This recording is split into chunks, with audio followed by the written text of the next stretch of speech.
Madame la Présidente, ma question s'adresse à Monsieur le garde des Sceaux. Monsieur le ministre, il y a quelques semaines, 2 surveillants de la maison d'arrêt de Grasse ont été violemment agressés lors d'un simple changement de cellule. 2 agents blessés pour avoir simplement fait leur travail. Pendant ce temps, vos annonces s'enchaînent. Expulsion des détenus étrangers, retour de l'autorité, fermeté.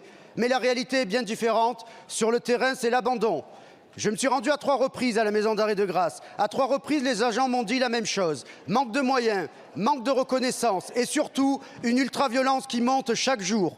La maison d'arrêt de Grasse compte 721 détenus pour 574 places. Alors que les effectifs sont à bout, les détenus profitent d'activités dignes d'un centre de vacances. Funambulisme, vélo, terrain de foot, cuisine professionnelle pour faire des ateliers Top-Chef. Le contraste entre vos propos et la réalité est saisissant.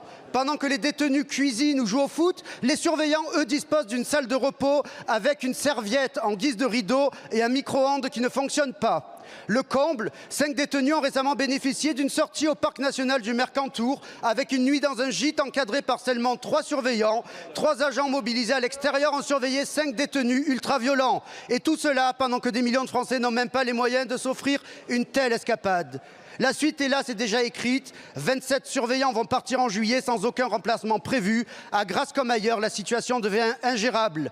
Monsieur le ministre, vous avez dit la prison n'est pas le Club Med, mais aujourd'hui elle y ressemble, pendant que ceux qui la font tenir sont épuisés, méprisés, oubliés. Alors je vous le demande, quand vos annonces seront-elles enfin suivies des faits? Quand allez-vous remettre du bon sens et de l'autorité dans nos prisons? Et surtout, quand allez-vous respecter et protéger nos surveillants pénitentiaires?